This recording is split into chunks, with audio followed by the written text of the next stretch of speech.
Everything changed but the motivation. City to city, the same song who on the station. Controlling the interest. Look how these kids dress. You cashing them big checks. I'm not, but I've been blessed. No more of them chin checks. They pulling fast. Ain't no more of them chin checks. They pulling.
Y'all still can't hear me. Now you can hear me.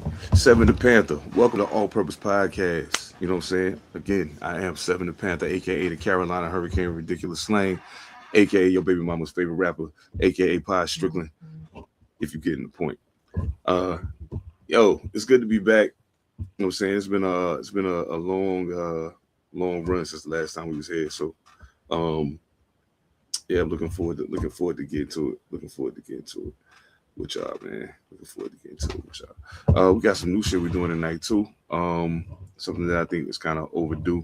That we should have been doing. So we definitely gonna get into that. The NBA playoffs is in full swing. You know what I mean, hey, I don't know what y'all thought was gonna happen, but it's definitely been entertaining for me. I'll say that. It's been entertaining for me. I'll say that. Even as a Lakers fan, this has been a cool kind of cool playoffs to watch. I mean, not necessarily so much for my team since the last round ended, but nonetheless, you know what I'm saying? Nonetheless, yo, Green, what's going on, man?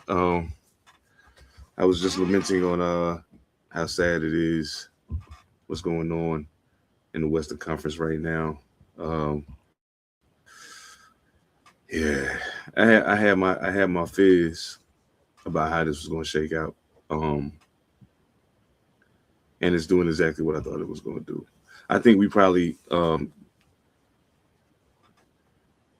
might be right in this thing right now if Luka was playing. You know what I'm saying it might be a different scenario right now, especially with the amount. You know what I'm saying, with the number of points that we've been losing by. He covers that.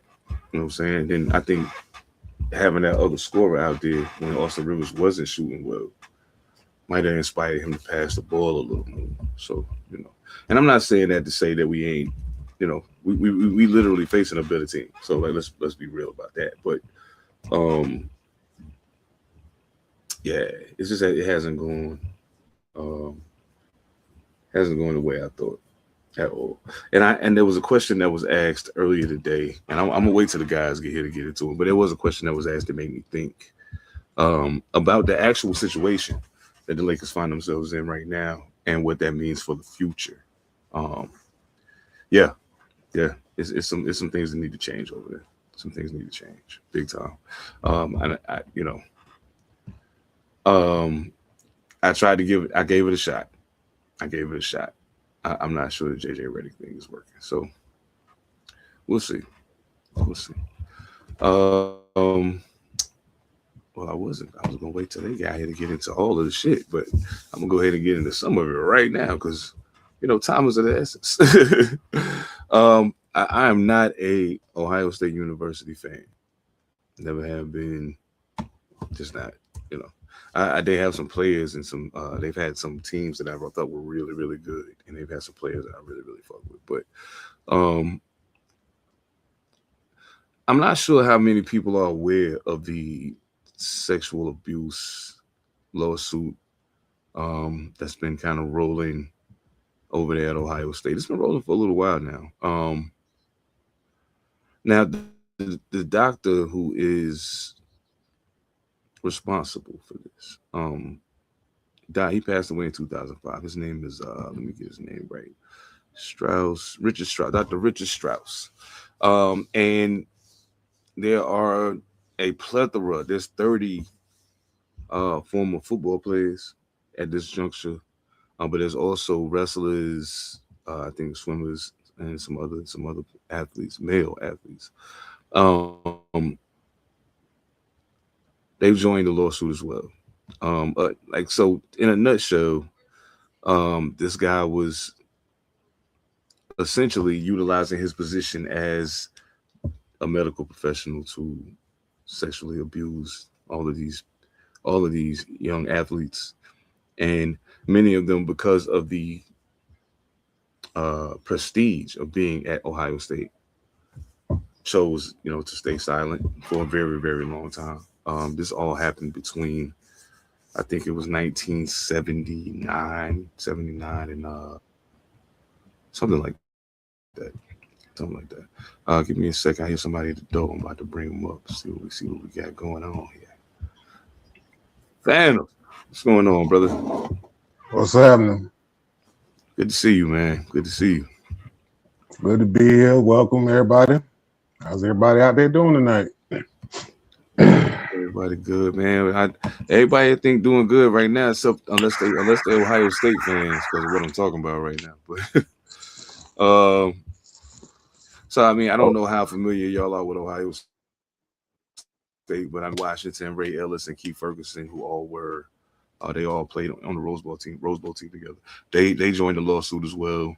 As of May this year, it has settled with 317 survivors for over $61 million. And they're paying all of this money out. This man has been dead for 21 years and is not here to answer for his misdeeds. There's still 5 active lawsuits representing 236 people, 236 men that Strauss allegedly abused between 1978 and 1998. Man, how hip are you about this whole Ohio State thing? Like what have been some of your thoughts around it, and what it kind of means for college sports as a whole? Glancing at it from a distance, from what I've just heard and seen, which is sparse, so I didn't even be able to put it together myself. Okay. Do I think it has is it going to be something that's going to change college sports? I just think it's something that's you just add on to it. I feel that. Just because I guess you usually it's been over how many years, so he's been dead 21 years, and then the alleged abuses I think ended in 98, but I'm assuming that's when he stopped working at Ohio State as well. So and relations been ongoing since 2018. So I mean, hope the families get some measure of closure. Either way, however you got to get it. Yeah, man. Yo, they gotta get a. They gotta get a. Oh, we gonna get to that. You know, we gonna get to that. I'm gonna go ahead and put it up there though. Yeah, I was like, whoa, that's deep. Okay. Oh man, yeah, we definitely gonna get to that. We definitely gonna get to that. Yeah, I sincerely hope, man, everybody who was who's been impacted by whatever's going on over there at Ohio State. The school has made it. The school has said, that they are sincerely and persistently trying to reconcile with survivors through settlements, counseling, medical care. Um, my thing is this, and that all sounds good. That all sounds good. It sounds like the correct response in the scenario, right? Here's the thing: for it to have gone on that long at that big of a school with that much attention, it's not like Ohio State is some D3 school off and out in the boonies. You know what I'm saying? They just won a championship not long ago. But last year. So, and they've been good most of my life. Like when I paid attention to college football, generally Ohio State's good. Or at least decent. So how does this happen for this long? And like the part that irked me is y'all paying out this money like it changed things. Like it might change somebody's life at this point. But where were y'all when all of this was happening? Like, you mean tell me nobody knew what was happening? Like nobody. I even look at Joe Paterno with the side eye after I heard about that Sandusky shit because I was like, nigga, you knew. You had to. You had to. This shit crazy, man. Yeah, no shit like that don't go swept on. It gets swept under the rug, especially for that long. Exactly. Yeah, that become a big pile under the rug. I tell you that shit. Oh shit! While I'm at it, let me put this motherfucker on display. Let me see. I think I got his picture saved somewhere because I seen that. I was looking for a picture of him. I was like, yo, who is this guy? And why? And what's really going on over there? It's enough to make you wonder. You know what I'm saying? Like I know, we all been athletes. You know what I'm saying? We've all been athletes throughout the course of our lives. And I know for a fact that if you go and do some wild shit like that, like being on the training staff might be the easiest way to do it. Because if you on the training staff, the athletes trust you and they're giving you access to their body that they might not give another person. So yeah, man, bro, I'm trying to tell you, I hate to see it. I hate to see it. I really do. Fuck. Well, let's get on to cheerier things, I suppose. Let's get on to cheerier things, I suppose. Stephon Diggs was found not guilty. I mean, yeah, I guess.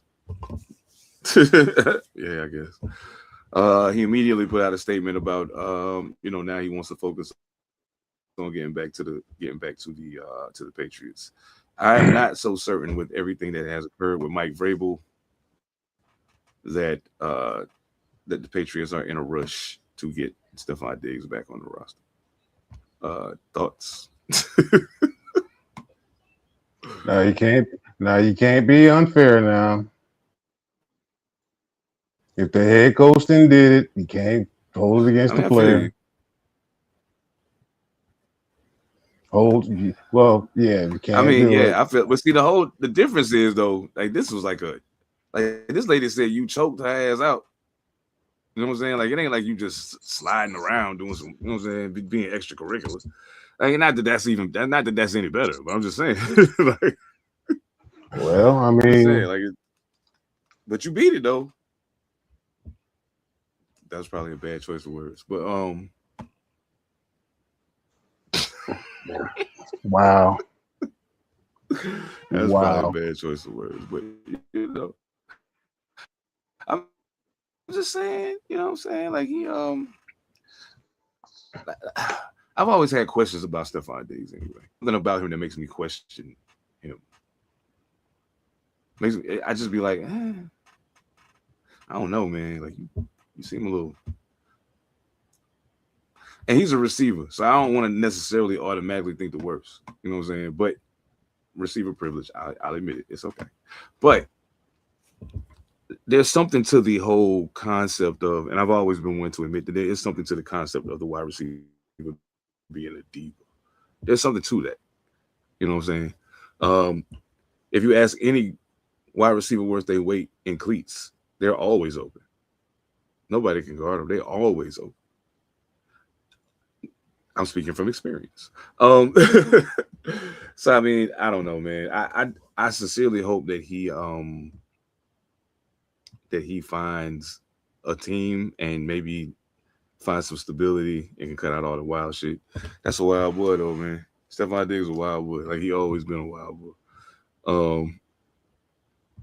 Yeah, that's just crazy. I don't know, man. But I know as of right now, he wants to go back to the Patriots, but the teams that have been most vocal about being interested in him coming to play for them have been Kansas City and Washington.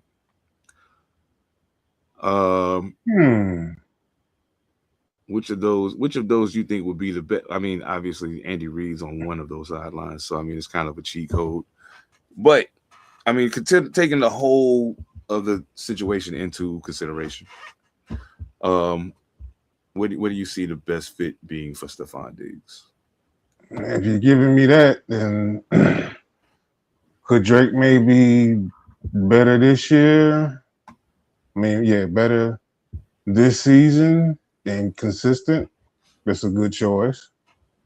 True. Kansas City and Washington quarterbacks have the same problem. They're both coming off of injuries. Indeed. Now, if you're telling me I got to pick from that, then Patrick Mahomes always be your first choice, just because that is what it is. I agree. So I think you know the wild thing is, and it's crazy that I feel like this, but I almost feel like him knowing, like if you go to Washington, I mean you're not WR1. That's Terry McLaurin. No questions asked. That's his spot. Because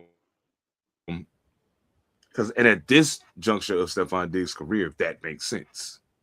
There was a time when I wouldn't agree with that. At this juncture, that makes sense. But you getting in a long line of people that's getting targets in Kansas City. A long line. And don't nobody know what Pat gonna look like coming fresh off this injury. I don't think it's smart for them to play him week 1. I'm gonna just be honest about it. I don't think it's a good idea. Let him chill for a minute, man. Let him practice, get some reps in, get hit a little bit. He's not going to get hit in practice. You got a quarterback there. Huh? Yeah. They're not going to hit him in practice. I mean, that ain't never happened in hell if he wasn't coming off injury. Shit. True indeed. You're right. You're right. Regardless. Yeah, I mean, I wish that they would be smart about it and just not rush him. Don't rush that shit. Because when it's all said and done, you got a quarterback there that can play to buy you time. Now, that's also going to depend on what that quarterback look like through training camp and all the other things. So that does matter. But yeah, I think it would behoove them to be cool and let him take his time coming back to the field. Long story less long shit. I still think, even with all the other things that I'm thinking about in my brain, Kansas City still makes the most sense. Especially if you kind of in a I still want to win mode. I don't think that Washington, even adding Stephon Diggs, pushes them into NFC Championship contention. They got some other things they need to fix. And how well they do that is going to determine how the rest of that shit play out. But yeah, I don't see it. I don't see it personally. Shit, it was somebody. Oh, Jawan Jennings. Jawan Jennings. Yeah, Jawan Jennings is Jawan Jennings. After he started all those fireworks because he wanted out of San Francisco, Minnesota signed him to a 1-year deal. Mhm. Basically, they gave him a prove it deal. Like, are you a product of Shanahan's offense, or are you really good? We'll see. Um, Minnesota, interesting choice. Interesting choice. How do you see that working out? Do you? I mean, how you feeling about Jennings going to Minnesota? Like that's, I didn't see that coming. Not a bad choice because do you know who number one is? That ain't even question. Mm-hmm. So you better show out. I mean, due to injury, unless it's injury related, you better show out because Jermaine, Double J over there, bro, he gonna do his thing. Better believe that. Better believe that. And one way or the That other, is- you're gonna have somebody capable of throwing you the ball. Whether it's JJ McCarthy on the come up or it's Kyler Murray taking over till JJ get it together. So you got somebody who can get you the rock. So And a running game. does Addison where Addison fits in, him and that, that fits in then If I'm being honest, right now, if I'm the Minnesota Vikings and I'm putting together my wide receiver 1, 2, and then thinking about my slot guy, Addison stays wide receiver 2. From what I've seen of him and what I've seen of Jennings, you're gonna have to prove to me you better than him. Because I don't believe it. Not yet.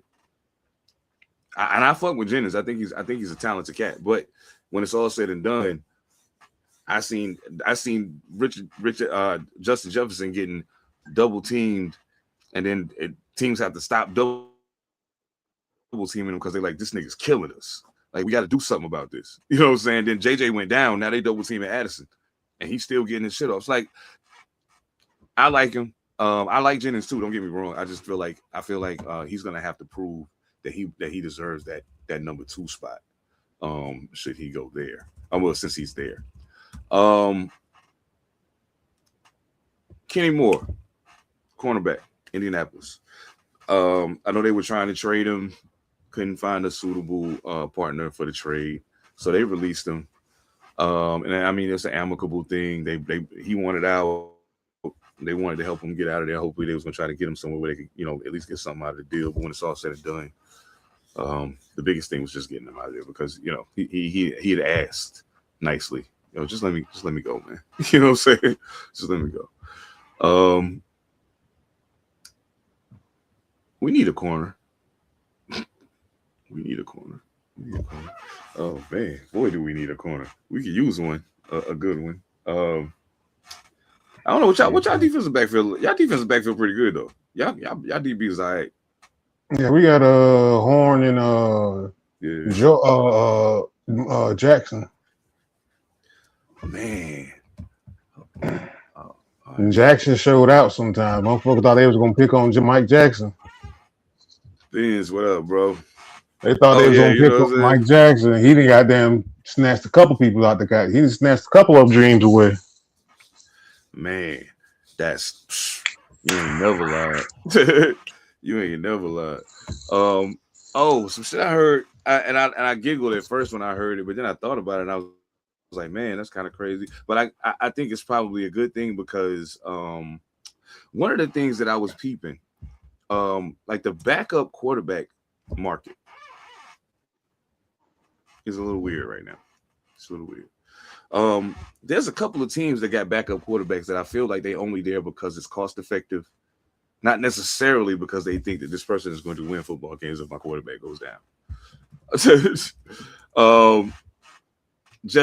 And that's just the way my brain analyzes things sometimes. So I was like, man, when you got a quarterback that's a solid backup quarterback, you usually try to keep that person around as long as possible. I'm saying all of that for a specific reason, but I realized that the picture that I had for him, I deleted it by accident, so I'm downloading another one right now. I'm breaking the wall right now. Y'all know all the shit. Y'all know what I'm doing. Ooh, downloading the picture. But nah, My own team's backup quarterback situation is a little weird because I don't trust Kirk Cousins at all. But I'm not gonna complain about him being there. Uh, You sure but he's not your starting quarterback? that's it. To me, it says a lot if he ends up being that. It says a lot, a whole lot. Um, the one thing I will give him, he throws a better deep ball than Mendoza. I'll give him that. But one of my favorite backup quarterbacks, Taylor Heineke, called it quits. Man, he had I probably know him best for his run with the at the time Washington football team, which was the dumbest shit in the world, but whatever. Yeah, Tyler Heineke is one of those guys that if your quarterback goes down, you feel okay with him maybe covering for you for the second half, and maybe even if you got to play the next game. He was an undrafted free agent out of Old Dominion. He played like 26 games for Washington. I think 26 games. He started 24 of them. He completed 64% of his passes, 5,415 yards, 33 touchdowns, 21 picks. Now, 33 touchdowns, 21 picks should tell you why he's not a starting quarterback. He also carried the ball 91 times during his Washington stint for 431 yards. And I'm only talking about the Washington stint because he didn't play a lot anywhere else he was at. He also had stints with, I think, Atlanta, and he was most recently with the Chargers this past season. But yeah, man, Heineke, man, enjoy your. You know how you got in the league? Man, you skipped over some shit, didn't you? What you mean? How he ended up in Washington because he came from Carolina. Oh well, yeah, no doubt. Yeah, I mean, that's why I say he played for several teams, but people probably know him best for his Washington stint. Yeah, because I mean, he ain't really played much nowhere else. He played a little bit in Atlanta while he was down there, but I mean, Atlanta. Wow. Atlanta, I mean, they're a football team, so I guess there's that. Wow. I ain't gonna be that guy. Not today. I'll be good. I'm lying, but you know what I'm saying? It's cool. There's somebody passed away, didn't they? Yes. Manager Bobby Cox. I think that's who you're talking about. Oh shit! Bobby Cox died. I was thinking about Craig Morton, but yeah, that's a good one too. Goodness gracious, I forgot about that. Yeah, man, rest in peace, Bobby Cox. You know what? Let me. Sheesh. When you talk about a name that when you hear it, like you automatically associate it with dope, that's one of them. And I don't mean dope like Snowfall for y'all crazy people that do shit like that. But yeah, man. Jeez Louise, man. I remember watching the Braves when Justice and all of them was dead. Glavin, and when they had that crazy bullpen they had and all that. I used to think to myself, Glavin smokes Maddox. Yep. And John Rocker was the fourth one. Like he wasn't the official part of their their little triumvirate right there. But Rocker was crazy with it too. They had, man, that was, you want to talk about a wild group of pitchers, yo. You didn't want to run up on them when they was on fire. Like not at all, man. They all gave you something different, and they all were different. And Bobby Cox just let them be them because Maddox was the cerebral one. Glavin was the man with the fastball. Smokes was the older vet. Smokes was the older veteran, but Smokes would get your ass hell. Smokes would get your ass hell. That motherfucker looked old as fuck when he was pitching, and he still looked that way. Still, yeah. He still looked that motherfucker when you see John Smokes. Man, that's crazy. Oh yeah, just a couple things. He did play in the MLB as well for the Yankees. He was a manager for the Braves and the Blue Jays. He is in the Baseball Hall of Fame, of course. He recorded 100-win seasons 6 times, which is matched only by Joe McCarthy. Man, absolute legend, man. Rest in peace, Bobby Cox, man. Absolute legend. Now, I don't know a whole lot about Craig Morton. I know the name. I know I've heard the name because I watch a lot of documentaries about old shit that happened before. You know what I'm saying? Because I wasn't able to see it when it occurred, so I need to find out what really happened. And then I think that, you know what? Rest in peace, Craig Morton. I'm getting ready to switch gears right now, but I gotta say, it's something that we talked about before. And I heard Michael Jordan say it too. And when I heard him say it, I was like, man, it's crazy you said that, because Phantom said the same thing. And there's been plenty of people who say the same thing. And so it makes it harder for me to understand why a lot of times these quote unquote GOAT debates. Malcolm, what up, bro? How you living, man? These GOAT debates go a certain way when in all actuality it probably should be broken up. Now, here's where that becomes troubling. I saw a post one day where they had 80s. It was like 60s, 70s, 80s, 90s, 2000s, 2010s, 2020s. Okay, so we not quite. We just passed the halfway mark of the 2020. So they was just taking a guess on that. I think it was a question mark on that box. If we can look at it that way about who dominated an era, then why can't we have that same conversation with that other side of it? Because people will say Tom Brady's the greatest, and I'm like, okay, I feel you. He won a lot. I get it. I understand why you feel that way. But back here, Joe Montana was that nigga. You know what I'm saying? Like Joe Montana was the guy, like the golden child back then. And now, despite a lot of these other talented guys that are out here right now, Patrick Mahomes is the guy. Like until somebody unseats him, he's the guy. So I often wonder why we can't have that same breadth of a conversation when it comes to the quote unquote greatest or whatever the case may be. Weird. Okay, let me ask you this way, since we're talking football right now. Who in your opinion is the greatest running back of all time? I still got Barry. Same. So, and you got Barry probably for the same reason I got Barry, because I feel like what Barry did then, he could do it right now. Not only do I think he could do it right now, I think he probably have a better offensive line and wouldn't have to do all that dancing right now. Knowing that he did what he did with what he had made it that much more remarkable. You know what I'm saying? I think sometimes in order to elevate a person in the conversation, we minimize the people around them. Sometimes that happens. I watch people do it all the time, and I'm like, you can't do that. You can't do that. That sounds crazy what you're saying right now. Is there anybody who's come into football in the past 15 years that's a running back that you even put in the class with Barry Sanders? That you put in the same room with Barry Sanders? Nope. Okay. 15 you say 15 years? That's 15 years. So since 2010.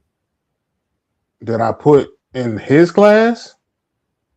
That would even be like, so this is where I feel like sometimes football is a little different, because it's hard to do in eras when I just don't think there's nobody better than him. You know what I'm saying? It's hard to do that with football. Well, as the comment says, Walter Payton is kind of in that, in that vein.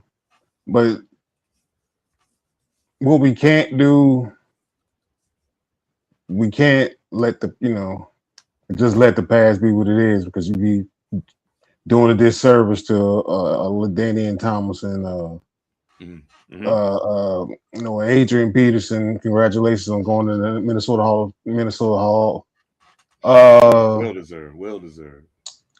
So many that's come before him, man. So I feel like you can't do that, because it's just what we've seen throughout our years is like, yeah, you can't do it. Yeah, true that. I think if you're gonna do that, you probably need to. It needs to come down to you at your absolute peak for how many years. Where were you? Where would you put? Where did they stand? True that, because Barry was pedal to the metal from the time he got on the field. He was 1,000+ every year, like 1,000+ every year, and it was plenty of years that the Detroit Lions had a terrible offensive line, didn't have no passing game. Like, he was the offense, period. Now the thing that I think happens even in that conversation, like there was a period where, now mind you, Scott Mitchell doesn't scare anybody, but Herman Moore scared people. Like, don't get it twisted. Like before there was Megatron, there was Herman Moore. So there's that. But even in that, you have the receiver, but you don't have the quarterback that can make you pay with that receiver. Like, you know what I'm saying? If they had Troy Aikman, different conversation. And I don't think Troy Aikman is great by any stretch of the imagination at all. I think he's pretty fucking mid, to be honest with you. But is he better than Scott Mitchell? Absolutely. Absolutely. So I don't know. Oh, that's a good point. I mean, yeah, I feel like he needs to be like, there's certain people I feel like are walking around in that room. It's just that Barry's sitting at the head of the table. Adrian Peterson is definitely one of the people walking around in that room. Walter Payton's walking around that room. As much as I hate to say it, Emmitt Smith's kind of walking around in that room too. Nah, he deserves to walk around, and yeah, he ain't goddamn. He ain't paid for it. He ain't paid not one bill for Dallas Cowboys. He ain't paid one bill. He ain't paid for one contract. I can't hold it against him, bro. I'm not gonna even try that one because at the end of the day, they still trying to take that motherfucker head off. Oh yeah, and you still had to not let them do it. And for his size, because I used to think Emmitt was bigger than he is or taller than he was. You know what I'm saying? But until you see people, it's just crazy. But hey, that motherfucker, goddamn, you couldn't get a hit on his ass. You couldn't lay his ass down. He gonna avoid that shit. I think I seen like is Emmitt Smith, in your opinion, the best Dallas Cowboys running back? Yeah, he's that. He definitely that now. Whoa, wait. I know. That's why I asked the question. Wait. That's why I asked the question. Shit. Mm-hmm. Yes, he is, but damn, I got number one. Tony Dorsett was a talent more. I think Tony Dorsett might have been a little more talented though. I think Tony Dorsett is more talented, and I think Tony Dorsett did more with less. Not that Dallas was bad when he played for them. Like, they still had a good offensive line, and they still had, you know what I'm saying? He probably had a better quarterback than Emmitt Smith had.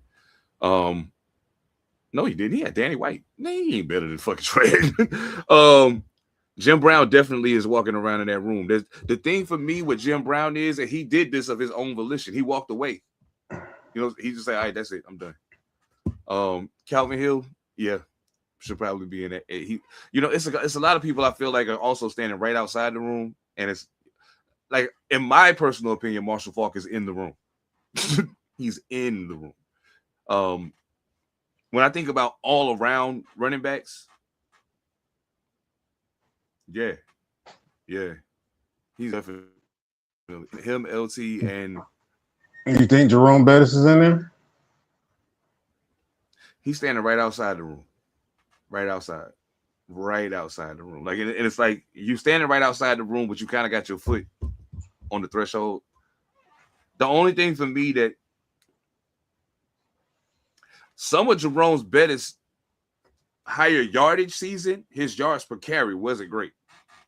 But I mean, he was the type of running back he was that kind of makes sense when you think about it. You know what I'm saying? Because he's really more of a fullback playing tailback, in my personal opinion. Buddy, he was in the AFC North though when it was the AFC North.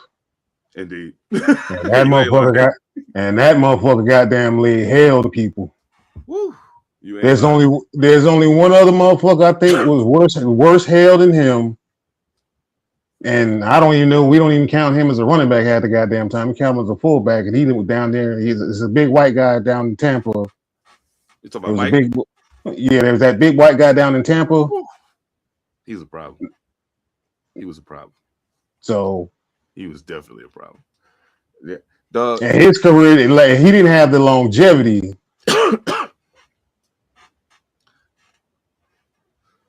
Give me one. Yep, Mike Allstott for sure. Hey, chat, I want y'all to hop in on this too. Give me one running back that you put maybe in that room that most people don't. I think Marshall Faulk is probably mine, but because I know most people probably don't put him in that room. But In my opinion, he should be in it. Well, I know I'm putting Terrell Davis in that damn room.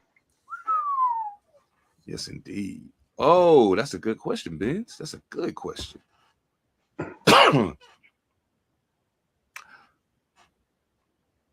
I think I would. Would you put Riggins in there? Yeah, I put Riggins in there. I think I would. Yeah, I think I would. I had to think about it for a second, but yeah, You put Riggins goes in that room and Zonka goes in that room because Zonka got one thing that nobody else got. He got the one thing, ain't huh? So what's the one thing he got that the rest of them ain't got? He went undefeated. That's true. Oh, that's a good one. Hey, Benz, thank you. I don't know why his name don't get said more. It pisses me off that his name don't get said more. Thurman Thomas was a problem, bro.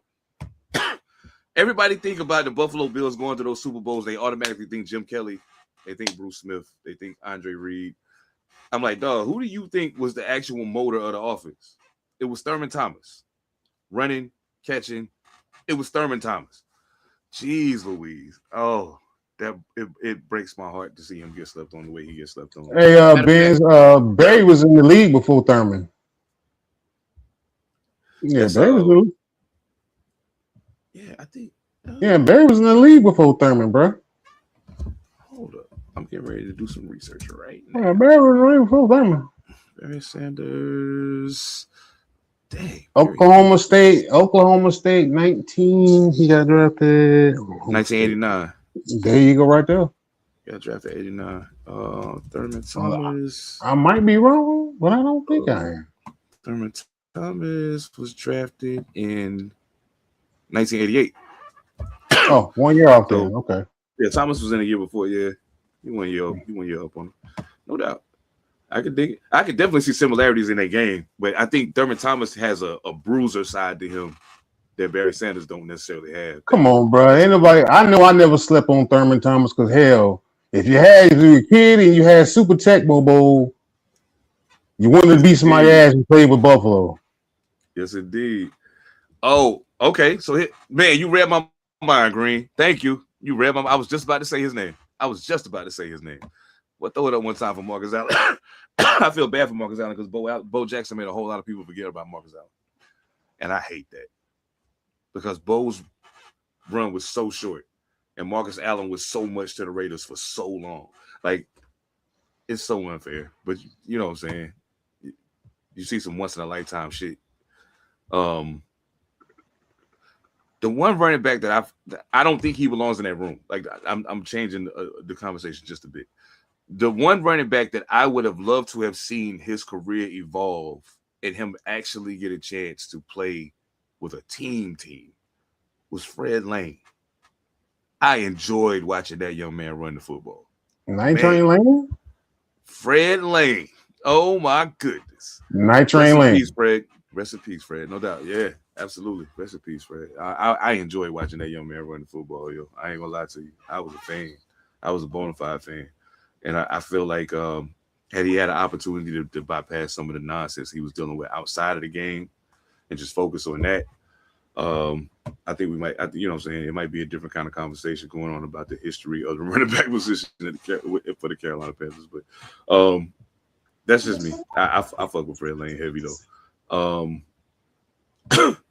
Oh, speaking of which, I'm glad we're talking about running backs. I was going to do this in a different way, but I'm going to go ahead and do it this way because I just feel like since we're talking running backs, it makes the most sense for me to do this right now. We got a brand new segment. Evan All Mightee will be with us shortly, too. So we got a brand new segment. We're going to get into it right now, but we'll drop the bomb on you.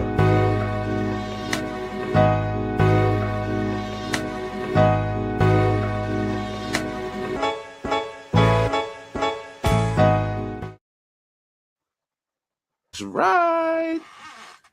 All-Purpose Podcast HBCU Spotlight. Now we're gonna be doing a different person, different sport. They ain't all gonna be football players. Some of it'll be basketball, track, whatever the case. What I do with my man pick right now? I'm gonna put his stats up. Then I'll throw his stats up first so we can talk about that. Statistically, This young man, he ended his career at Winston-Salem State University, second all-time in the NCAA history with 6,286 yards. He was a CIAA's career scoring leader at the time he graduated with 372 points on 62 touchdowns. He was inducted into the Winston-Salem State University Big House Gaines Athletic Hall of Fame for football. He also was recently inducted into the Black College Sports Hall of Fame as well. He was the 117th overall pick in the 1996 draft, selected in the fourth round by the Atlanta Falcons. And in 2001, he led Phantom's beloved Carolina Panthers in rushing. I mean, it wasn't an amazing number, but he represented. I was going to, I know why I don't got that picture now, because I was going to use that one, and I don't want to use it because it's in black and white. So even though it's not a picture of him at Winston-Salem State University, I'll use a different one. But if y'all don't know who we talking about already, your brother's name is Richard Huntley. I had the immense pleasure of playing football with Richard Huntley at Winston-Salem State University. He was probably one of the most talented running backs I've ever seen up close and personal with my own two eyes. Yeah, man, amazing running back. And he, I don't think people actually recognize what it's like being a black college athlete, and then setting those kind of records and things. And then, like, as far as he fell down the chart in the draft, it was kind of weird to me, only because I had seen it up close. But I understood, with the pedigree of some of the other people who were drafted in the same year. I get it. Rich, salute to you, my man. Those of y'all that's in Winston or been around Winston, I know y'all already know about Richard Huntley. I was gonna put together a little highlight reel, but we ain't gonna do all that. I just want to take the time to shout out some HBCU athletes that deserve that love, man. Did you already hip to Richard Huntley? I don't know how long you've been in Winston, but was you hip to Richard Huntley? No, not that. No, I wasn't. Maybe I heard the name, but not till you said that. I was like, Oh shoot. Yeah, man. Rich is amazing dude, man. Really good guy. As a matter of fact, he lived down the hall from me in the dorm, and then we both moved off campus, and we both moved off campus, and we ended up living in the same apartment complex. So it was real cool being able to just chop it up with him sometime, man. Real genuine brother too, man. I love that he's still involved with the game, because I could tell just by watching him in practice that he loves the game. You know what I'm saying? I remember when he ended up with Carolina, I was super happy for him, because I was like, man, you get to come back. And he's from Monroe, North Carolina. So he's right there. His family right down there by Charlotte. So I'm like, man, all your people gonna get to be able to come see you play now. Like, this is super dope. So salute to Richard Huntley, man. Salute to all the HBCU athletes out there getting to it. We see y'all, we support y'all, and trust and believe me, we're gonna get to all of you. We're gonna get to all of you. Well, at least most of you. see what some of the youngsters talking about. Oh yeah, most definitely that. That's our first HBCU highlight. Richard Huntley, Winston-Salem State University, Rams. That's my Ramley, you dig? Let's get it.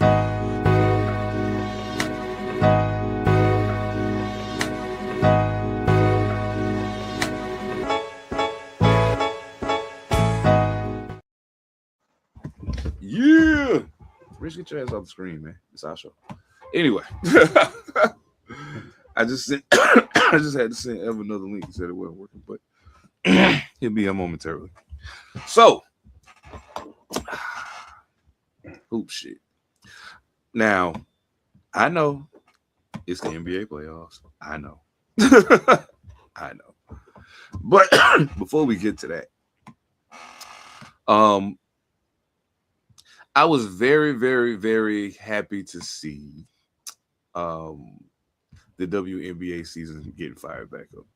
I watched a couple preseason games. It was cool seeing some of the rookies get their first taste of professional action.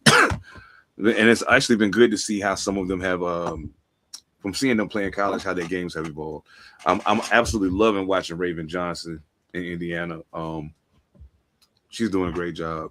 She's picking things up quickly, which is good. Um,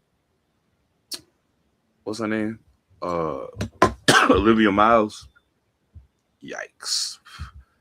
Yikes! Y'all better watch that one. Minnesota got them one. Of course, the usual suspects is getting to it. The season jumped off, and a salute to the Toronto Tempo.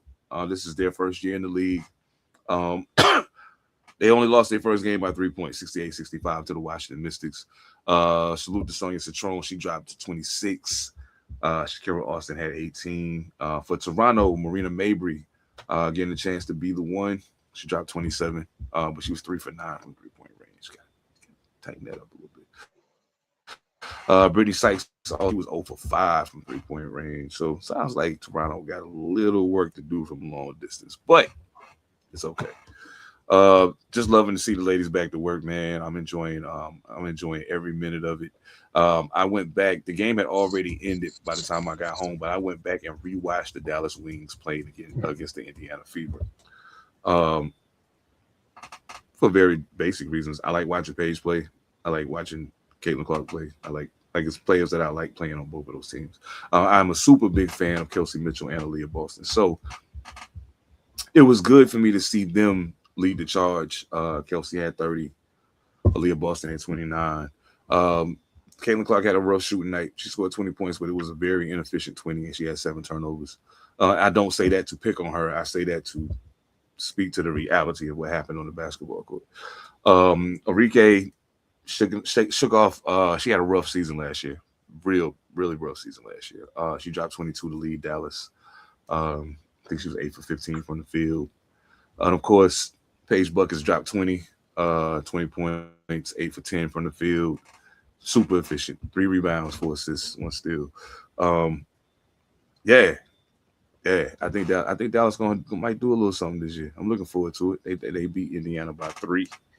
It was a really good game. Like don't get it twisted. That was a really, really good basketball game.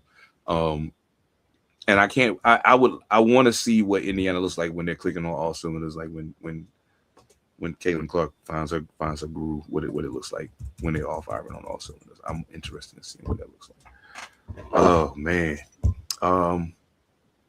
What was the other game I watched? Seattle and Connecticut. It was Seattle and Connecticut. I wanted to see what Flau'jae looked like out there on the floor. She had a rough shooting night. She was like 3 for 10 from the field. 1 for 3 for 3. As a matter of fact, I think her first bucket was a 3. She did, however, have 6 boards. She helped out. Seattle beat Connecticut 89-82. Lexi Brown, Lexi Brown, they ain't gonna say it, so I'll say it for them. On behalf of Klay Thompson and Megan Thee Stallion, so sorry for dragging you into this bullshit. Keep hooping, shorty. Lexi Brown led the charge for Seattle, 17 points, 6 or 7 from the field, 5 or 6 from 3. She is efficient, if nothing else. Oh my God. Connecticut got some good minutes from Anissa Morrow and Brittany Griner. Brittany Griner had 16, 6 boards. Anissa Morrow had 16 boards and dropped 17 points. I think Connecticut's going to be okay too. I think they'll be all right. Yo, did you see the Vegas first game? They scored 66 points. No, I didn't know that. What is happening? Yeah, they got mollywopped their first game. It didn't look good at all, man. It didn't look good at all. It looked like they would. It looked like they didn't have any continuity to the offense. Like it was like they didn't remember how to play with each other. Pause, just in case. I'm glad you said them 2 names, Benz. I know we moved on to basketball, but I'm gonna throw them up there because I both of those guys are 2 of my favorite crack your melon open running backs in the history of football. Earl Campbell and Christian Okoye, absolutely. I guess we should probably get to the moment at hand. When I saw this, I'm admit When I saw this, I was like, what? Let's take a look. There you go. There's the bat. The puck's out. There's that.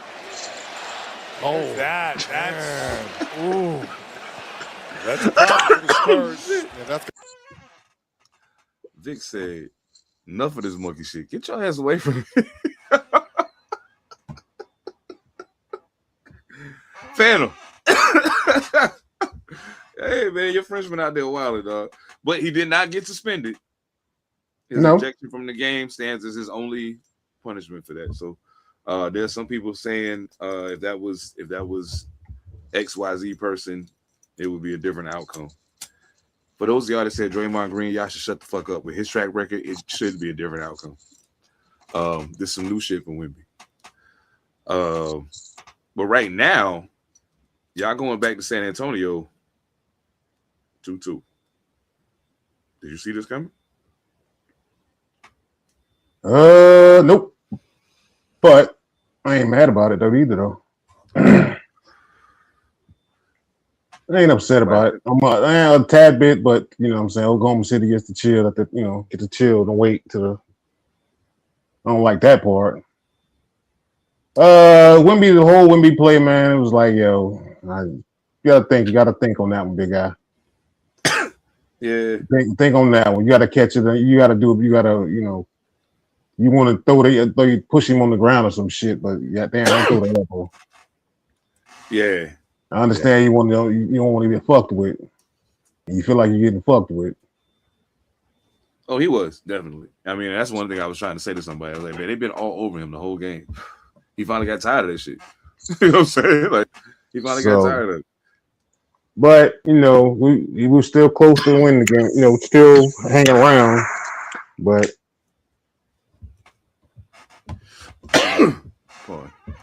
I think it's just go ahead and just take the L. We just got to finish it off in Minnesota. No doubt. So I still say for OKC in Western Conference Finals, the Knicks, in my personal estimation, should they continue playing the way they're playing right now, have made it pretty clear. They made it pretty clear. All right, enough. We hear what y'all saying about all these other people, but it's us. It's us. It's really us. Yeah. I'm interested in seeing how this plays out, especially with him not being suspended for the next game. I honestly think that San Antonio wins in 6. But yeah, San Antonio at 6. I stand on that. Absolutely. Also in the Western Conference, there's another team that's heading on their way to the Western Conference Finals. It's not the purple and gold one. It's not that one. It's the other one. OKC pretty much has been in the driver's seat the majority of the series. There's been times where we've been in a position where had we made a run, it might have changed things. And it's not happening. And Shea's not even playing great, but they're winning. I don't know if you got to just watch too much of them slaughters, but what's your take on the OKC Lakers series thus far?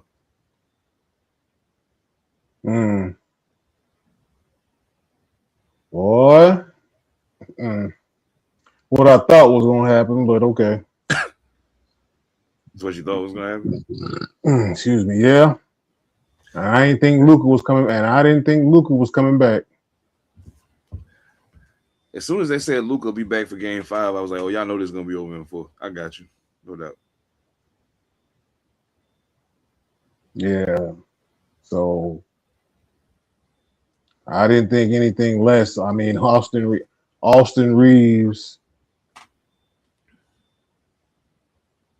I think that's y'all question mark. I mean, I know defensively they hunting his ass, but yeah, Oh yeah, definitely. Yeah. it is since we know the outcome is inevitable. Do you want Austin Reeves on the max contract? I think they're gonna Because have I to talk. believe, I think they're gonna have to because talk to him. I believe LeBron's coming off your books this year. Because I don't see him staying in LA regardless. So that's just me. So that's $50 million off your books. Yeah. So you can take you can take 50 and get two good ones. Or Well, the thing is this too. The other part. Well, no, go ahead. Then I'll answer back to that. Go ahead. or since the biggest elephant in the known universe, ass, no shit trade of Giannis is they taking offers for Giannis now. Hey, it's LA. He might try it. I don't see. Here's the thing, and I've been thinking this ever since he came back. I think Austin rushed himself back because he felt like LeBron was going to need help. Now, mind you, he played better this past game offensively than he did the game prior. Cool. But you are a liability on defense. Like our entire backcourt is a liability on defense unless Marcus Smart is playing. And even it's times when he looked like Marcus Smart, and there's other times when he looked like. So, yeah, I agree, Green. I agree. I don't think paying him $40 million a year is gonna get it. That's why I say I think they need to talk to him. I think they need to talk to him and be like, yo, let's be realistic about this thing. You want to be here. You and Luka play good together. You want to be here. We're not paying you that. We're not going to do it. And if you force the issue, then we'll let you walk. Cool. But we want to keep you here, just not at that number. Because we want to go get somebody else that's going to help the two of y'all take it there. Cool. And if his answer is anything other than yeah, bye-bye. Because what's going to have to happen is they're going to have to build Luka's team. That's still LeBron's team right now. Like, regardless of what people, I understand Luka's the leading scorer, blah, blah, blah, blah, blah, blah. That team wasn't put together for Luka. That's still the team that was put together for LeBron. So now you got to put together Luka's team. The question you got to ask yourself also is how much is Luka going to be like, nah, I want him here. They play really well together. Like really well together. So that's going to be a factor. Addressing the other elephant in the Lakers room, you have to have somebody who is committed to saying, nah, I'm not going to let you score. Not going to do it. Sorry. I can't let you do that. And I'm going to protect the rim. And I'm not going to be a sad excuse of a 7-foot. DeAndre Ayton's not even playing bad. Don't get me wrong. He's not even playing bad. He just ain't doing enough. Not with what I know he's capable of doing. He ain't playing good either. Nah, he ain't playing good. No. He ain't playing good. Don't get it twisted. I'm not saying that. But I'm saying what I've seen him do in the past, especially against this team, he's at least playing better than that. So that's cool. I don't foresee him being in a Lakers jersey next year either. No shit. Yeah, I don't see that neither. But no shit, that ain't happening. Man. It's like, yeah, I mean, y'all got a lot of work to do. Oh yeah, whole lot. Okay. Start with, I think we keep Bronny though. Huh? We probably go. Depending on what LeBron does, I think Bronny James stays on the Lakers at least for a year.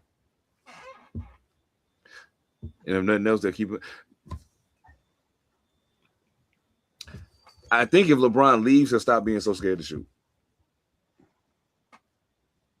You think what? I think he'll stop being so scared to shoot. He's afraid to shoot the ball. I don't know probably. if anybody's paid attention to it. He's scared to shoot. He could be wide open, and he will figure out a reason to pass the ball. Nah, not that He's bad. scared. He's scared. No. He's shook, bro. That shit you do in the G League, do that shit when you come up here.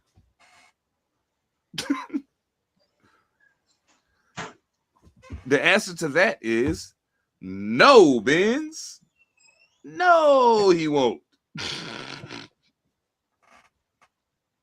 No, he won't. JJ Redick about to be the fuck gone too. Think he Because in my should. personal opinion, he's proven he can't coach a championship team. You can't do it. The way that you're coaching the game is part of the problem. The way that you're coaching the game is a part of the problem, like a big part of the problem. Mind you, I know you short 33 points. I get it. I understand. You short 33 whole points. No problem. I get that. Still. Yeah. I can imagine Luka probably asking that question right now. And that's why he was like, yo, we playing who? I'll be back game 5. If y'all get there, I'll be back. And if y'all don't, then cool. I can go on and sit down somewhere. He ain't dumb. He knew this team wasn't gonna get it done. He knew that. If San Antonio, if Oklahoma City don't stop us, say by some stretch of craziness, they got put out in the first round. Who they play in the first round? Portland? Was it Portland? No. Who? Lakers? No. OKC. They played. No, y'all played Portland in the first round. Yeah, we played Portland. Y'all played Houston. We played Houston. OKC played Phoenix. There you go. Okay, so say by some crazy stroke of luck, Phoenix beat OKC. There's no way in hell Phoenix beating us in 7 games. We still got to play the Spurs, so we still ain't going. I'm saying, like, dog, this year wasn't going to be the one either way. And I think Wemby was smart enough to know that. Wemby was going to look at DeAndre Ayton like, lunch. That part. Jeez Louise. Bro, I don't even want to see that. When we played them I think not the last time we played them in the regular season. I think it was the time before the last time we played them in the regular season. I think Wemby had like 25 points in the first quarter, some shit like that. I was just like, why are you out there? Like, Jackson Hayes could do that. Jackson Hayes weighed like 25 pounds with his shoes on. At the time, I think it did resort to that, if I'm not mistaken, but okay. It did. And that wasn't no better. Oh, okay. It was just as bad. I believe that went that way in real life. Ooh, bro. Yeah. You ain't lying, man. You are not lying, bro. That shit is crazy. And all I keep thinking to myself is, man. So no, my job, no Benz. He's like, man, if Luka was there, Luka would lose too. No Benz. It's not barbecue chicken. It'd be Le Barbecue Chicken. Le Barbecue Chicken. Barbecue Chicken. You got to put that twist on that shit, you know. Yo, I thought it was funny when Thompson's brother, the other twin, said, Wemby's the best defender on earth. My brother's the best defender from earth. I was like, yo, that's crazy. That's real shit though. That's real shit. Yeah, that shit is wild, bro. Oh my goodness. Now I've been enjoying this one. I've been enjoying this one just a bit. Detroit, Cleveland. Fan,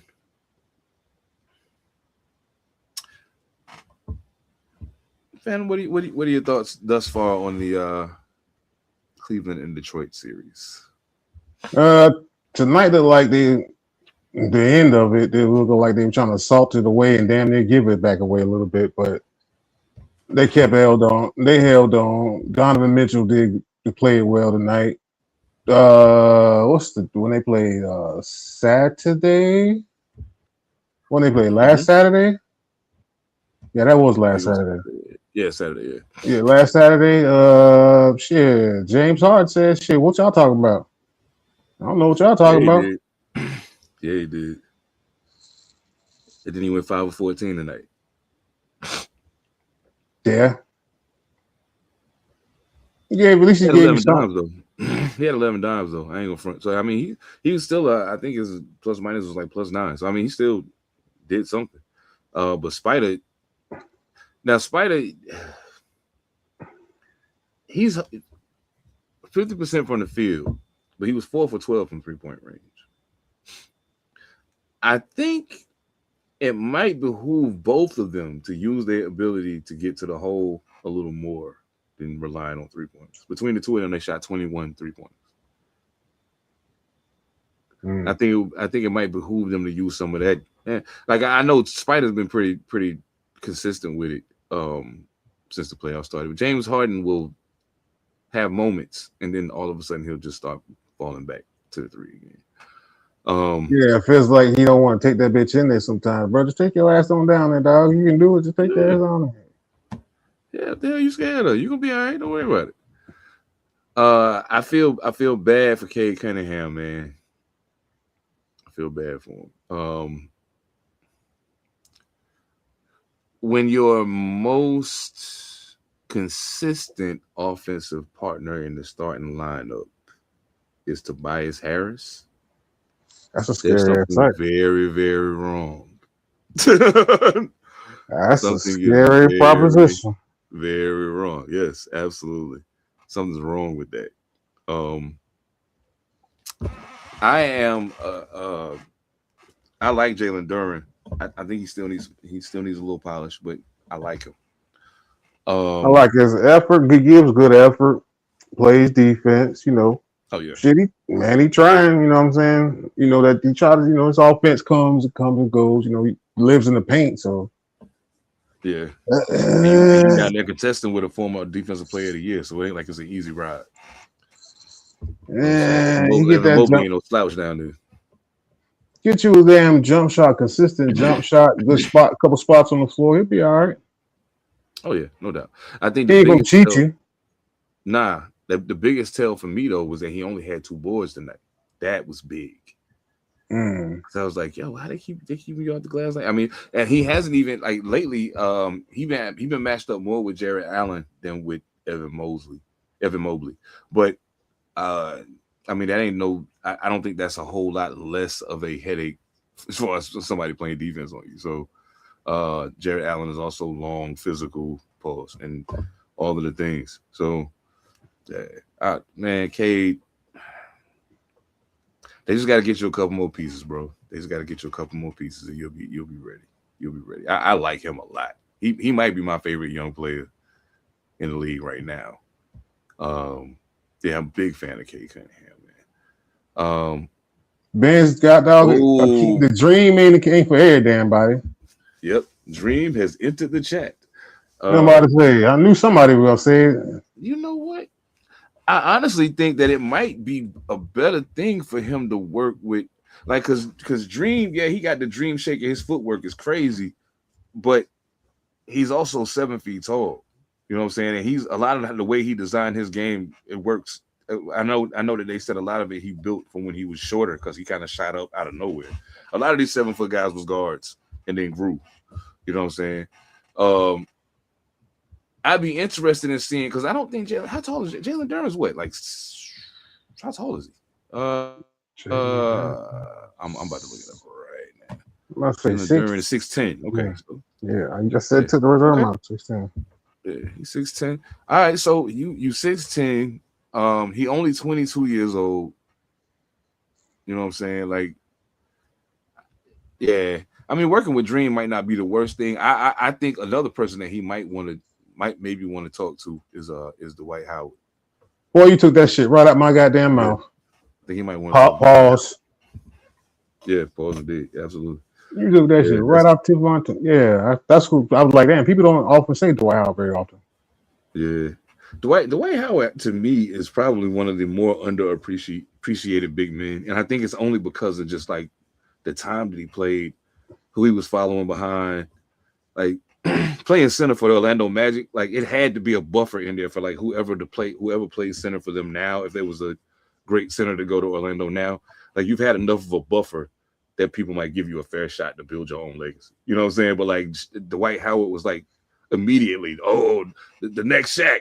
Oh man, oh come on, man, you can't do that to nobody. That's crazy. And then you played in the same era with Kobe and all of them niggas, and like the guards and the wing niggas was running the game. You know what I'm saying? So yeah, the shit was crazy. But I don't know, man. We'll see. I still got Detroit, maybe in 7 at this point, but I still got Detroit. I still believe in Cade. I think he can pull this off.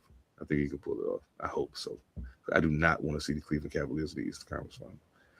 And the main reason I don't want to see them in the Eastern Conference Final is because I think the New York Knicks will run them off the court. I think Detroit is their best match. Yeah, I think Detroit is their best match. But you know, it wouldn't be complete if I didn't.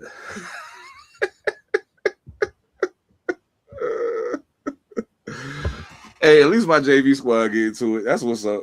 I ain't mad at it, man. I ain't mad at it. The New York Knicks, they pulled the brooms out for Philly. I ain't really shocked. Not a whole lot shocked. I'm a little shocked. I thought Philly would at least get one. But nah, the Knicks wasn't having it. And then I saw this today, and it made my heart smile when I saw it.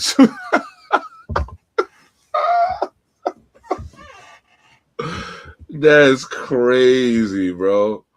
Oh my goodness, that's crazy. I was like, yeah, they mollywopped them. It's a done deezy at this point. Like it's over. Takeaways from the 76ers Knicks series. Not surprising. It was all a dream. It's all a dream. Oh man, that's crazy. It was all a dream. Knicks going on. Okay, cool. Yeah. So Western Conference teams, y'all looking at who y'all playing for the ring. I wouldn't say so either. I wouldn't bet on that one either. I wouldn't bet totally on that. After what I've seen in this Cleveland-Detroit series, I don't see neither one of them beating the Knicks.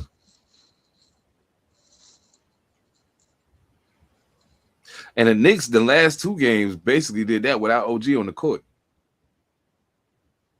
And now he got time to heal, so that's good. But yeah, I think at this juncture, at this juncture, it's a foregone conclusion the Knicks going to the finals. They're gonna lose, but they'll go, and it'll be fun to watch. I really wish that air travel wasn't so expensive, because the Knicks make it to the finals. I want to go to New York because it's gonna be lit, win or lose. But yeah, I think you said it first, and we standing on that. The process is over. It's time for something new to happen. They need to maybe do a procedure instead of a process this time. Well, I mean, we said that part was already over, so now let's let the rebuild begin. Build around them guards, man. You got some. That'd be you know what? Now that this is a public thing, if I'm Milwaukee, do I take Joel Embiid with a first-round pick and give Philly Giannis? Do I do that deal with possible, let's say, Embiid? So you don't have to pay Embiid because New Year contract kicks in next year, I believe. So that's his 3-year deal kicks in next year. Chuck, what up? Okay. So therefore, I'm like, if that's the case, do you do that? Man, I mean, at this juncture, Milwaukee guys know, they're still a couple years away from, even really beginning their rebuild. Like they don't. When I look at that roster, if I'm in the opposing locker room, if I see their roster and I know Giannis ain't playing, I ain't worried about nothing. They're not scary at all. LeBron James to the Washington Wizards, Anthony Davis, LeBron James, Trae Young, and Carlos Boozer's son with the first round pick. I ain't mad at it. It'll be fun to watch if nothing else. It'll be fun to watch if nothing else. Yeah. Like I will say this, but before I do, we did all four. Yeah, all four. So yeah, Knicks to the finals. At this point, I don't know that LeBron James is as much of the difference maker to get you the chip as far as playing. I think what he brings to the table up here, and then even still, he's able to contribute, in the game. But I mean, what he brings here is the most important thing, especially when you're talking about Trae Young, who is he has his moments, but sometimes he's a bit of a gunslinger. He reminds me of he's like the Rex Grossman of basketball. Anthony Davis, who knows how long he's gonna be upright. Oh yeah, he'll definitely put butts in the seat. Jersey sales, all of that, absolutely, no questions asked. And if Washington needed an infusion of income like that, yeah, go get him. They'll come see him. No ifs, ands, or buts about it. They coming. And if you put him and AD back together, that's probably part of the line that you're selling to people. You know what I'm saying? And then if you get, if you don't fumble the first pick. Anybody notice that Anthony Davis seems to attract first round picks to the teams that he? Wow. I didn't even think about it until early today when I was at work, and I was like, yo, everywhere AD go, they end up with the first pick somehow. Damn. It was Zion. Yep. Damn. What first round pick the Lakers get? No, Dallas. We're the only ones that don't fit in that equation because we had the first round pick the year before. Oh, Dallas got. Oh, well, yeah. When we picked Zoe. Well, we ain't had a number one, but we had a. You know what I'm saying? Dallas got Dallas got Cooper Flag. And now Washington can probably get AJ Da Pantha. AJ said he wants to stay in Utah. Oh shit! I ain't been paying close enough attention, probably because it's still off a bit. But I will be interested in seeing where some of these college guys end up at, because the wildest thing to me is I think there should be a whoop whoop whoop. It just let me in. What's going on, brother? Man, I've been trying to get on here for about 30 minutes. Oh man, that's crazy. Well, look, I got something that's gonna make your heart feel good. I gotta put it back up here now since it's here. Hold up. Yeah. Oh Lord. Let me put it back up in this area. Oh Lord. Damn. Oh man. Oh man. Oh, the Knicks decided to clean up the court in Philly. You know what I'm saying? They put community service, you know what I'm saying? Love for the people and all that shit. Yeah, we had to do a little something. I mean, it was a foregone conclusion we was gonna make the finals. We ain't gonna win, but I mean, it would take something serious to happen. Well, we're going to the finals. We'll be there again. So I'll be in full Knicks regalia for this drubbing. No doubt. For this drubbing. Now, I think we may go again, man. If Giannis really does leave where he's supposed to leave and we retool like we're supposed to, we could probably hold on for another couple years in the East, man. Boston will be our only real threat once 7-foot Steph Curry get right. I have my concerns that Jason Tatum. Ooh. What happened?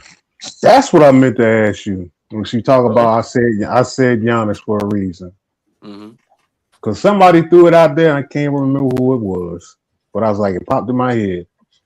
Giannis to Boston for Jaylen Brown to Milwaukee. Ooh. So you got Unless JT. they pay Jaylen Brown a whole bunch of money, that man being in his prime, ain't no way he going to Milwaukee. Hell no. We gonna fight that. Hell no, he gonna fight that. Well, I wouldn't Well, go. he's already under contract. He's already got that extension. Yeah. So let's just run this now, because people have been trying to do this for years before they won the chip. We'll do a three-way. We'll send Cat to Milwaukee. You send us Jaylen Brown, and you can take Giannis in Boston. We'll do a three-way. Jaylen Brown is a Knick? We'll swap him out. I'll definitely take Jaylen Brown on my team as a Knick, yo. We'll swap him out. We need that scoring. We need somebody that can get a bucket when he feel like it, and Jaylen Brown got it. I'll take him, and we'll ship Cat right on off to Milwaukee. He can finish his days out over there. And Giannis can go on to Boston, and hey, it'll be a great rivalry at that point. Giannis, Jason Tatum, White, the team that they got assembled against what we would possibly have with Jaylen on our side. Yeah, that'd be good, man. That'd be fire. That's actually a good proposal, Phantom. For real. And Milwaukee actually gets in that scenario a good player. Yeah, somebody. Now you got to throw some assets in there too. Oh yeah. Of course. Yeah, of course. You know, where does is Giannis? Is this last year's contract? You got 1 year left. You got 1 year left, right? You got 1 year left, yeah. So theoretically, here's the NC. Now here's the other problem to that. Since you just said that, wherever he goes, there got to be a deal in place for him to sign an extension. Yeah, because I ain't trading for him for a year. I ain't trading for him for 1 year for him to go to another team after that. Nah, he gonna have to play it. He gonna have to give me at least 3. Absolutely. At this juncture of his career, he's gonna have to give me at least 3. You know, but shoot, that man, if Giannis didn't come to us, man, I'd shoot. If we can get a hold of Jaylen Brown, bro, I'd take it. Where's one place you don't want to see Giannis go? San Antonio. Damn, dog. That was the easy answer. Yeah. That's easy. Damn, dog. No, that shit real, bro. That shit real. Y'all loaded, bro. Nah, they got enough, bro. They got enough assets to give up to get Giannis. So does OKC. I mean, nah. Yeah. OKC wouldn't be the same threat with Giannis on the team. Yeah, that changes a lot about how they operate. Yeah, ain't no way, bro. About how they operate. Yeah, you check OKC up. The SGA ball dominant. Victor Wembanyama drifts out to the 3-point line enough team, bro. That Giannis have a clear lane to the basket. Oh my god! Every time, dog. Every single. I might let Giannis bring the ball up the court. He used to. I might let him bring the ball up the court. Whoa. Wemby down there, dog. Whoa. A two-man game with Giannis and Wemby, man. Could you imagine that? A 2-man game with Giannis and Wemby. So you trading De'Aaron Fox? He gone. I can take a lesser PG. I can take a lesser PG. Looks like I'm gonna have to. Yeah, you got it. He gotta go. I mean, if that's the case, then I'm probably gonna have to. Yeah, he gotta go. Because I'm gonna either want Castle or Harper to bring my ball up. I gotta have Castle. You can't get rid of Castle. So I'm not getting rid of Castle or Harper. So therefore, that's off the board. Yeah, you can't get rid of that. So De'Aaron Fox will be Wemby, Castle, and Harper, and just a decent point guard. One that don't want to score. One that don't want to, just a straight up facilitator. One that don't want to score. Don't turn the ball over and make good decisions. We ain't got to do all that shit. We got 2 of them already. That's because cut down to 1. You got 2. Shit, do a straight up trade to see if you can get Drew Holiday on your team. Oh man, Drew Holiday.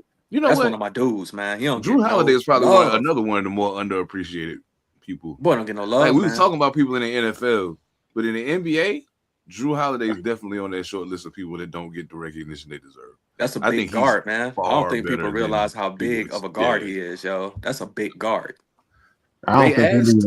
leaving. I don't think he leaving Portland, I brother. don't think he leaving. Oh either. no. Because he know Dane coming back now too. So he know like I get Dane back. Ooh, you read Yeah. my mind. I Yeah, was we about to about to say get after what busy. Portland did this year, what is the prognosis with them getting the Dame Lillard back? Who said, you know what?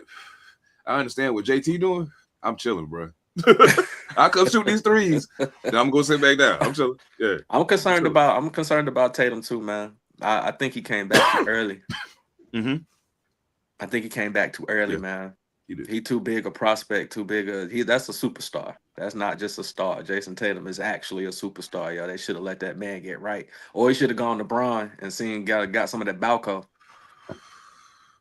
Yeah. I think that was actually. He could have got I some of think. that James juice. Yeah. Yeah, James Juice. Wow. Bugs Bunny I think secret. he. I mean, I think he Mike could Kim K have. secret sauce. I think that was good for him though to come back the way he did a little bit though. You think so, Just, man?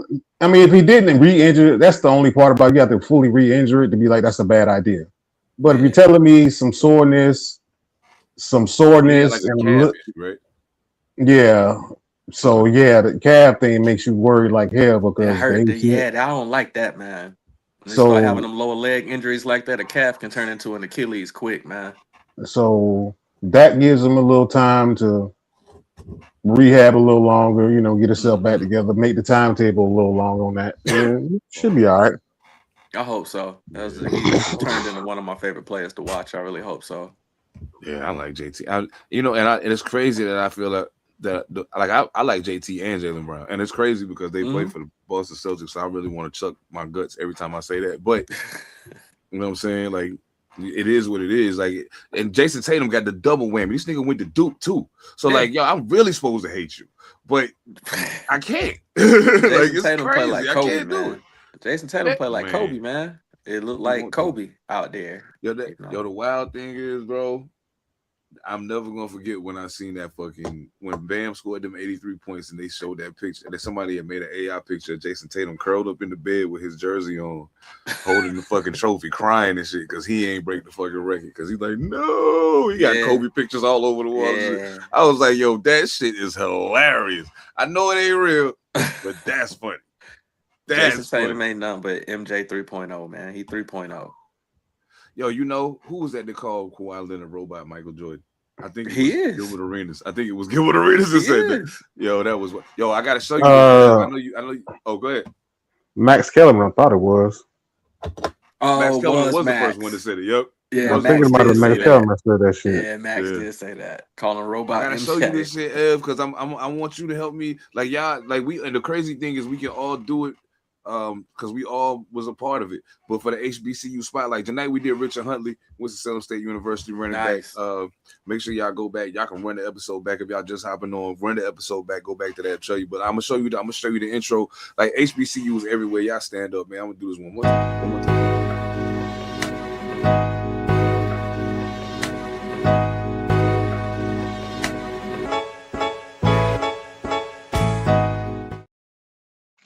And I ain't even trip about I ain't even bug out about the whole A&T colors thing. I was like, whatever, we'll just go with it.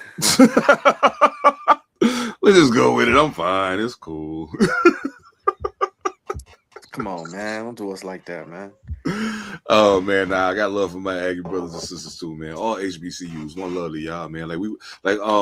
Before we get out of here, I do want to say to anybody that's watching, anybody that watching it now while we live, anybody that watches this later, if you have a favorite HBCU athlete that you maybe think hasn't gotten the shine that they deserve, y'all can send it to us by Facebook, Instagram, TikTok, send it to pantherpolitics@gmail.com.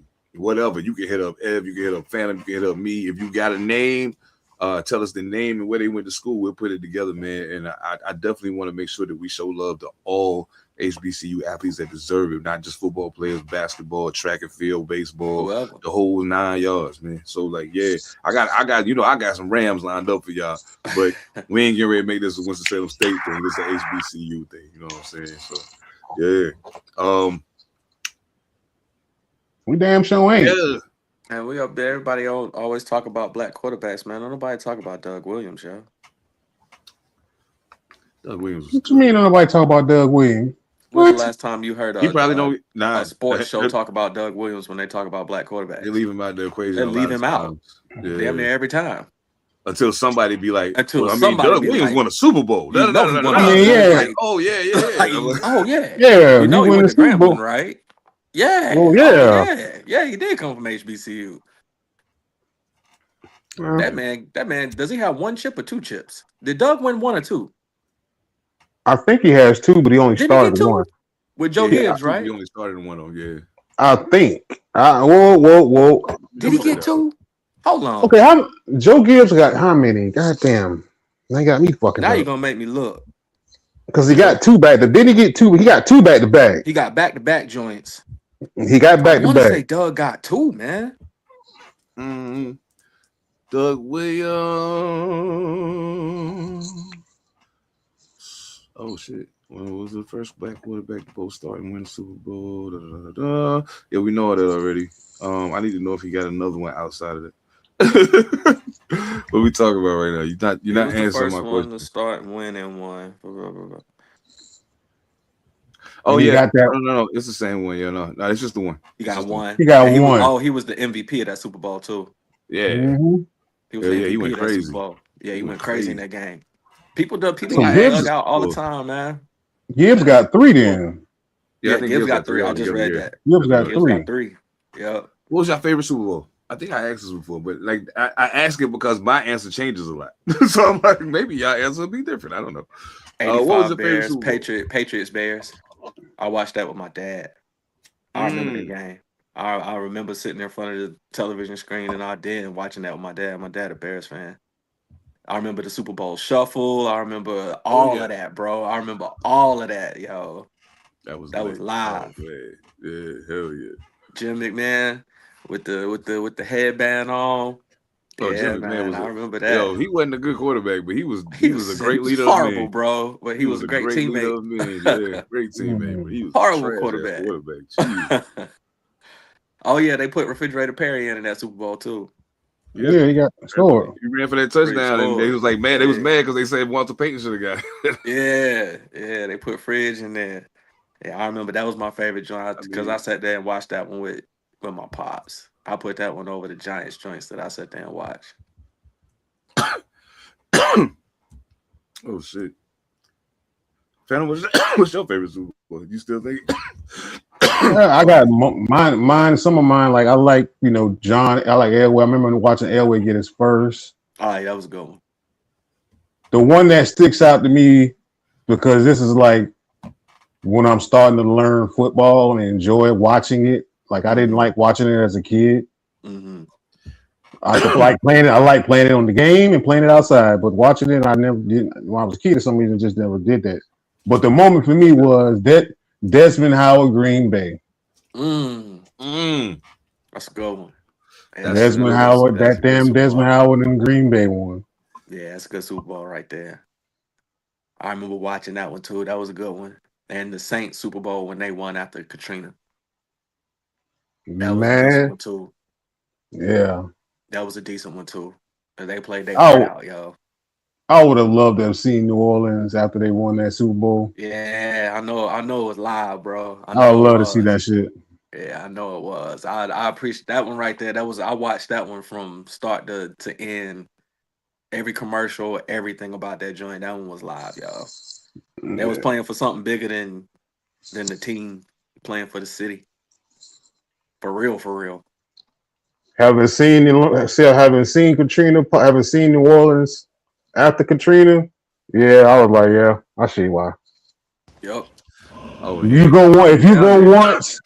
you go once, especially whatever the Southern Classic or the Black College game or whatever, I forgot what it's called. I think the Southern Classic. Southern Classic. Yeah, the Southern Classic. You go to that motherfucker one time, you see why New Orleans is New Orleans. Yep. Yo, I'm gonna tell you some good shit. I went to New Orleans, and I know all of my homies from down there be like, "Nigga, it's New Orleans." I'm like, bro, Nolans. I'm like, listen, Nolans. Okay, then. So I went down there after Katrina because we was going out there to try to maybe help rebuild some shit, try to help clean up some shit. Probably one of the most depressing trips of my entire life. Just want to put that out there. But the thing was, I had already been to New Orleans prior to that to go to Mardi Gras. You know what I'm saying? So I went to Mardi Gras twice, and then 2 years after that, Katrina happened. You know what I mean? After my last time going, so shot down there. So yeah, I could imagine when they won that it was I know it was bonkers up. down there. Yeah, I know You know it what I'm was saying? up. Like, yo, and I gotta give a shout out to Aaron Brooks real quick. Oh man. I don't know how many of y'all remember before Drew Brees got out there and started breezing.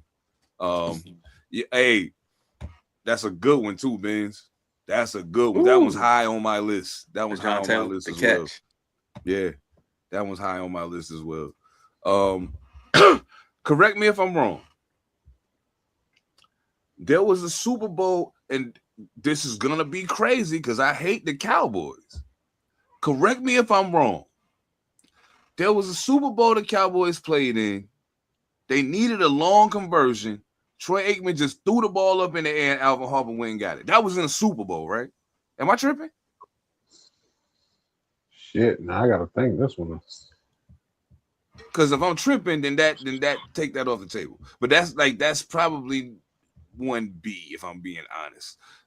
1A was when Baltimore and San Francisco played and the lights went out. That was in New Orleans. Yeah, yep, damn sure was. Yep. I loved that game. That I was in New really Orleans. wanted Colin Kaepernick to win that game too. But Yeah. I'm telling you, the one that pissed me off the most, was that the tuck rule. The Tuck rule. That was AFC Championship. yeah, the fact that that's how they got there. Yeah. That's how they got there to Oh, start that that's what you got. craziness. Those are bitches. Because that was supposed to be the Raiders' year. They played lights Man. out the whole year, bro. They was Go- killing people that year, dog. Go easy, Em. Go easy. You got 3 Raider fans I know somewhere lurking. So therefore, we're one with us and the other 2 Yeah. somewhere lurking. Go easy. Yeah, you act. Hey, Yeah, you that act. one right there Rich pissed me Gannon would off. have dove for the ball though. Because Charles was my Huh? dude. Like I was Rich a Gannon Charles would've dove Woodson for the ball, fan, though. man. Big time. I love Charles. That was my dude. I But said Rich Gannon would have dove for the ball. I ain't stutter.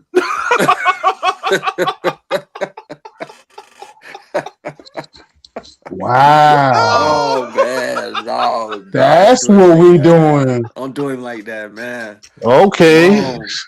All right. Wrong. Now I got to unlock the clip on his ass now, goddamn You it. know, you the act. fix Yeah, was you in act. for that. You Yeah, know you they act. made that call down there to Superman Cam and told him not to jump on that ball. You know Now they I made gotta the call. You already know. Yeah. You know they made the call. The sheriff is supposed to win this year. Don't you do that, young man. Don't Yeah, you chill out, do homie. that. You got plenty of time. You got Wow. plenty of time to do it. I can't nobody tell me Hold otherwise, Wow. bro. Can't nobody up. I tell got to me hear this. the way that season went, bruh, as many games as they won that year, the way they was rolling people that year, I don't care if Von Miller was on the other side, dog. Somebody told that man that this ain't your time. You gonna get back here, and Wow. I don't think they did. That season should have been Cam's, yo. You can't tell me that wasn't supposed to be Cam's season, bruh. Super Bowl MVP, he was supposed to be holding a trophy, bring Carolina the Oh chip. man. That was supposed to Yeah. be his year, dog. Yeah. If I was him, Wow. I'd be, and that's why he was pissed, yo. I believe Cam just don't say it. I believe he believe it too. He just don't say it because he knows the backlash he'll get from saying it, yo. This Now, I only now took I got to go ahead and Uh-oh. go ahead, talk. Go ahead, let it go. Nah, I just I only took that shot because I felt like I feel like personally we get way too much heat for some shit. Like we did what we were supposed to do. We ain't make the call. You know what I'm saying? We ain't do it. So I'm just like, yeah, okay. That's because it was supposed to be New England's time. They were bringing Brady into the light. It was supposed to be their time, bruh. And Rich Gannon was not supposed to be an opposing quarterback that could keep anybody in a game, but he did, and they was gonna win that game, dog. And that was gonna mess up everything. There's about 2 or 3 games that I've seen in my time watching the NFL where I actually had to agree with the conspiracy theorists. Like, hell no. Ain't no way. Ain't no way. There's no way that happened. Ain't no way that just happened, What Joe. are we Ain't no talking about? way. It's been about three games that I've watched and been like, yeah, some Vegas call. One of the Hey, Mafia buddy. Bros call. You remember what I told you the line was? What are you doing right now? Hey, what are you doing? Hey, Hey, Tony. Tony, Tony, Ah. Tony. So that's why you. So in other words, that's why your lineman disappeared for the Super Bowl. So he knew it was up. So That's what That we was doing? weird too. That was so weird he too, knew, bro. and Gruden knew too, huh? Okay, cool. Well, you know what? It's okay. Because the one thing I will say, he might have went crazy and just walked away, but at least he didn't hide in the trunk. So That ain't I got was nothing to thinking do about with him. that. Ain't got nothing to do with the Super Bowl. So I shit. was thinking about him. I ain't got shit to do with the Super Bowl. that's just a Carolina Panther shot right there. That definitely. I mean, if that's the case, then hell, you want to say that shit, then goddamn, at least motherfucker walking in the stadium threatening to get stabbed in that motherfucker and shit. Oh yeah, that's right. Well, I mean, sometimes That's right. That is true. you got to do what you heard Marshawn Lynch, man, talk about how he grew up. It's right around the corner. Like, we can't have crazy. You know what I'm saying? If anybody was supposed to be a Raider, it was supposed to be Marshawn Lynch, y'all. Yeah, long term. Yeah, not just that little bullshit. Not he just did that sign with us just so little. he could be at home. Shit. He was supposed to be a lifelong Raider, yo. Yeah, fuck that shit. And that Bill shit. You supposed to be a Raider, bro. You supposed to be a Raider, dog. If there's anybody that's a Raider, it's him. Especially when they moved to Oakland. When they moved to Oakland, it was supposed to be over. That's why. Yeah, that's why. He just pulled a Jerry and he just went, "Yep, I'm a little older than I go to Oakland."